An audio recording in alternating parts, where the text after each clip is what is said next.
So, composing is another big area within the big area, and the first thing you need to master is chord progressions and how to build them, how they're made up, how to control them so that you can use them in your songs, or just in producing a jam track if that's what you want to do.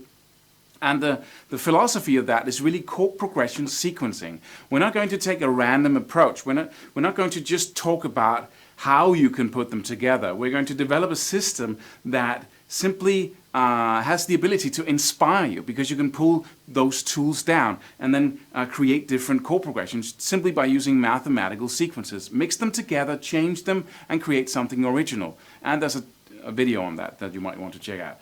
And then we're going to really use the tool that I call the automatic chord progression creator, because that's what it is. You have these sequences, you have some that you use a lot, some that you use more seldom, then you mix the most popular of your own with and spice them up by using something that you don't use a lot perhaps, but it's all easy really. It's all pulling it down and then listening to it and then changing it. So that's the whole point here, and it's a really easy tool. And we've been talking about that in another video. So let's jump on to the next thing, which is melodic control. Because one thing is to be able to understand keys and chord progressions and how they're built. Another thing is really how to create melodies. And we're going to focus on that by using, again, a system, which I call melodic sequencing. That's the whole area there. And the philosophy is really what I call sequential thematic development. And that is a concept that Bach and Handel and all these guys have been using for years when they were around. And so it's really about how to take 5 notes, for instance, that you really like. You get a great little idea there, and how to develop that into a song, how to develop that into a classical piece or a classical sounding piece, because these guys could take, you can go into a Handel concert, it lasts 3 hours, but the melodic content really isn't that much, because he develops these themes endlessly throughout the music, and it's really, really great stuff. So we're going to focus on that, and it isn't hard, and it isn't complicated, because we're using a system, and the tool we're using is what I call the NCA Melodic Sequencing tool, and that's really a way to do this, to sequence any melody, or to come up with a sequence, and then to develop that idea over time, over the entire process there. And so when you can do that, you have chord progressions, you know how to create melodies, you can develop them, you can sequence them.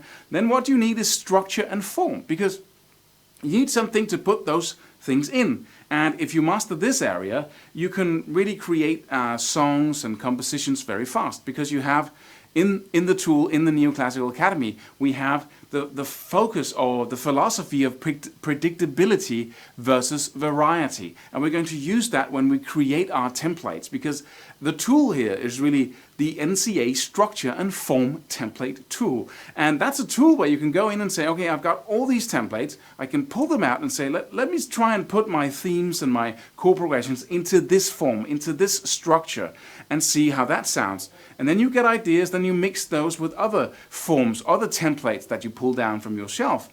And that really constitutes an amazing tool when you want to compose anything. Instead of, just searching and probing for, maybe I could play these chords, maybe whatever, maybe that sounds good. And some days you're just not that inspired. So you absolutely have no clue to what you should do, how to come up with stuff. And then you have these 3 basic tools that you can go in and say, okay, let me come up with an inspiring chord progression first.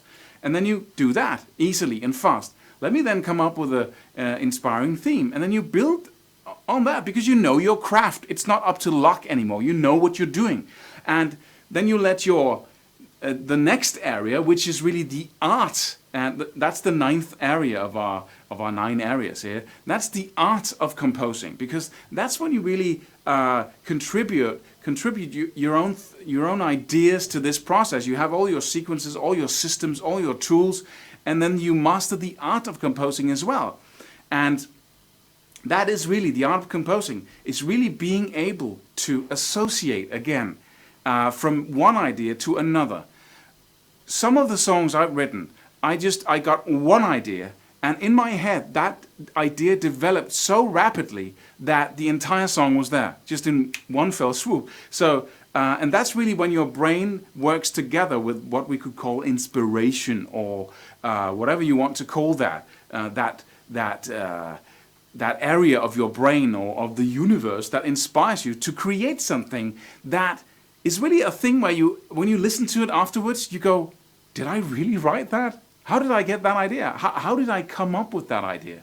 And that's really the art of composing. And what that really is your brain is nothing but association. So it really can't associate anything new. It can combine stuff that it has heard before, or two different things into a third thing. But it can't just, go out and, oh, I got this new idea. Yes, but you got that idea because you knew two things. And on the basis of those things, or three things, you got your new idea. But it's still just that's why people get the same ideas all over the world, because we watch the same television programs and we get the same ideas. But when something new enters this world, that's the art of composing, or of anything. That's when you get ideas that are just out of this world and out of what you could really come up with by associating. That's inspiration. And then you look at the thing you created and go, did I really do that? Did I really create that? And that's an amazing feeling. And being able to know how to get that through, how to increase the level of inspiration you feel, how to increase the likelihood that you get into those flow situations where you're just inspired to come up with the next thing and the next thing. That will enable you to write songs in as little as 2 or 3 minutes when you get into that state. We cannot control it. We cannot be certain that we can just get inspired. That's why we have the craft. We can always write a song, and we cannot control it, but we can get to the point where we can work with it, where we can be there more often. And that's what the art of composing is really about. So that was the 9 areas. I'm sorry for just rambling about here, but I'm trying to say too much in too little time. Those are the 9 areas. And what you can do now is just write them up and put them on your wall, and then focus on them and just see them and say, okay, what should I work on this week? Maybe I need to write a song. Maybe I need to come up with a cool chord progression. Maybe I need to work on my technique more, or maybe I need to work on creating melodies or creating cool licks. Let me work a bit on that. So that's a really useful tool to have hanging there right on your wall. So that was it for now. Hope to see you in another video. Bye.